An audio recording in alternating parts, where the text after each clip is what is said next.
ओम शांति 27 जून 2025 बाबा की मुरली का सार। मीठे बच्चे, तुम्हारा टाइम बहुत वैल्यूएबल है, इसलिए फालतू बातों में अपना टाइम वेस्ट मत करो।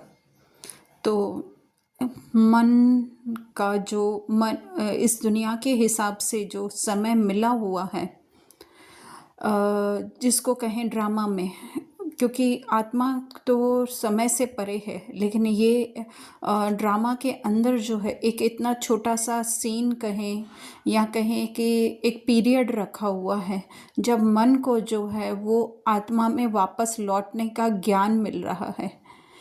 तो जैसे रेस करते हैं, रेस होती है, अगर 100 मीटर की रेस है तो उसमें बच्चे को जो है कहीं पर भी दाएं बाएं आगे पीछे नहीं देखना होता है, बस जस्ट क्या होता है उसका उसके गोल की तरफ ही ध्यान होता है। और गोल और कोई भी बातों में स्थूल रीति भी और सूक्ष्म रीति भी उसका ध्यान नहीं होता है कि कौन आगे जा रहा है, कौन क्या कर रहा है, बस उसकी बुद्धि में क्या होता है, जस्ट टारगेट होता है। इसी तरह से हमको भी बाबा ने ज्ञान के आधार से टारगेट दे दिया है कि तुम्हें इस सत्य स्वरूप में स्थित होना है। एक्चुअली में कोई दौड़ है नहीं, स्थूल रीति भी नहीं, और सिर्फ एक हम कहें कि कॉन्शियसनेस हमारी ऐसी हो गई है कि हमें वहाँ पे पहुँचना है। हम पहुँचे हुए ही हैं, लेकिन सिर्फ जो है अपना अटेंशन बार बार उसकी स्मृति में रखना है। तो इसके लिए जो है ये ड्रामा में हमको संगम युग का थोड़ा सा समय मिला हुआ है, तो इसीलिए बाबा कह रहे हैं बहुत वैल्यूएबल है। तो अपना अटेंशन कहाँ रखना है, अपनी उस सत्य स्मृति स्वरूप पे, जहाँ पे कि हम खड़े ही हैं, लेकिन बुद्धि से जो है वो बार बार हम लोग भटक जाते हैं।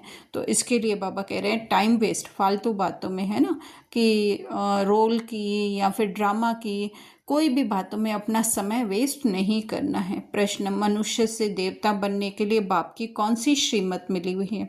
उत्तर, बच्चे तुम जबकि मनुष्य से देवता बनते हो तो कोई आसुरी स्वभाव नहीं होना चाहिए।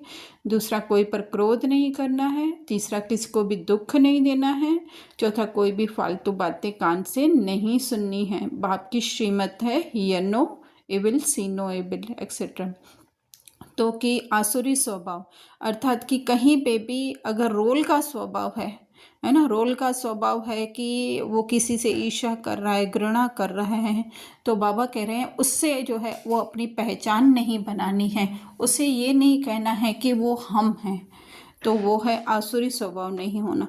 कोई पर क्रोध नहीं करना अर्थात कि किसी के रोल को देख करके हमें गुस्सा नहीं आना चाहिए। इन केस ऑफ ड्रामा, मतलब अधिक से अधिक अगर हमारी स्मृति रहती है हमारी आत्मिक, लेकिन ड्रामा के अनुसार कोई ऐसा सीन बजना है हमारा क्रोध करने का, तो ये जो है हमें ध्यान रखना है कि हम स्वयं की सत्य स्वरूप स्मृति में रहें और सामने वाले की भी सत्य स्वरूप स्मृति में रहें। सीन हो जाने के बाद past he past is past करना है ना। ऐसे नहीं कि मैंने क्रोध कर दिया, वो सीन था, लेकिन आगे के लिए अटेंशन जरूर रखना है।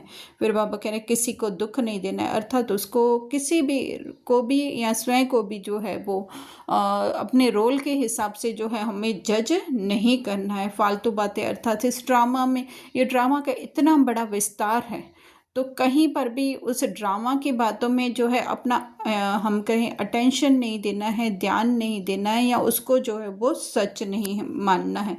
हियर नो ही विल अर्थात कि इस ड्रामा की हर बात जो है वो असत्य है ना, मतलब टेम्प्ररी है। तो उस पे जो उसके लिए बाबा कह रहे हैं हियर नो इविल।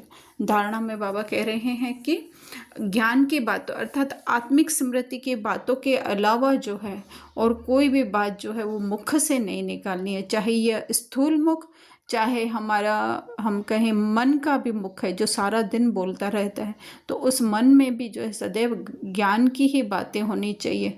जरमुई जगमुई अर्थात कि ये ड्रामा की जो कि हम कहें कि जस्ट जो है एंटरटेनमेंट के लिए बना हुआ है ये ड्रामा, उसकी बातों जो है वो नहीं सुननी है। सदैव मुख से रतन अर्थात कि किसी को ऊंच उठाने के या फिर कहें कि किसी को उमंग उत्साह दिलाने के बातें ही निकालनी, किसी को नीचे गिराने की बातें अर्थात कि पत्थर हैं। दूसरा बाबा कह रहे हैं सर्विस के साथ साथ, है ना, हम अगर स्थूल सर्विस कर रहे हैं तो भी जो है हम याद अर्थात स्वयं की उस मूल स्वरूप स्थिति में रह कर के जो है वो सर्विस करें। वही निरोगी बनना है, अर्थात कि जब आत्मा निरोगी बनेगी तो शरीर तो ऑटोमेटिक निरोगी बनेगा, क्योंकि आत्मा अर्थात मन के संकल्पों से ही जो है हमारा ये शरीर बना हुआ है। अविनाशी सर्जन अर्थात कि बाबा जो हैं वो रूह का उन्हें सारा ज्ञान है, या रूह की बीमारी वो मिटाने आए हैं। जड़ है एक तरीके से हम कहें कि बीज है हमारी आत्मा, तो उसके अंदर एक्चुअली में आत्मा के अंदर तो नहीं कुछ विकार फंसते हैं, लेकिन ड्रामा अनुसार स्क्रिप्ट अनुसार मन के अंदर जो भी ना हम कहें विकार आ जाते हैं, या विकारों से अपनी पहचान जो मन बना लेता है उसको जो है वो अपने सत्य स्वरूप ज्ञान से जो है उसे उससे डिटैच होता जाना, वही जो है वो निरोगी बनना है।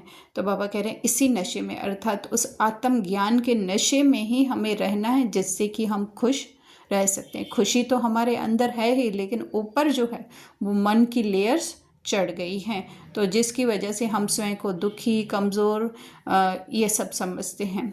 फिर वरदान में बाबा कह रहे हैं हर कर्म में फॉलो फादर कर, स्नेह का रिस्पॉन्ड देने वाले तीव्र पुरुषार्थी भव। तो एक्चुअली में ये हर कर्म तो बाबा का जो हम लोगों ने देखा, ब्रह्मा बाबा का वो बाहरी रीति से तो हम लोगों ने देखा, लेकिन जो है आंतरिक रीति जो बाबा की स्थिति कैसी रहती थी उसको हम फॉलो करना है। चाहे पाठ में कुछ भी हो रहा हो, ड्रामा में कुछ भी हो रहा हो, लेकिन बाबा कैसे रहे, हमेशा हर बात में जो है वो स्टॉप लगाते रहे, है ना, स्टॉप लगा रहते रहे अर्थात कि ड्रामा की बिंदु लगा रहते रहे कि ये ड्रामा में जो कुछ था, है ना। तो बाबा कह रहे हैं कि जैसे कार्बन कॉपी बीच में डालते हैं वैसे अटेंशन का पेपर, है ना, स्थूल रीति बोल रहे हैं, एक पेपर से दूसरे पेपर के बीच में क्या डाल देते हैं, कार्बन पेपर। इसी तरह से स्वयं की स्मृति और बाबा की जो स्मृति रही उसके बीच में अटेंशन का पेपर डालना है। ये थोड़ा सूक्ष्म है, इसके लिए जो है हमें साइलेंस में बैठ करके अभ्यास भी करना होता है, प्लस प्रैक्टिकल में भी जो है वो यूज़ करते हैं, तभी बहुत ही ध्यान देना होता है।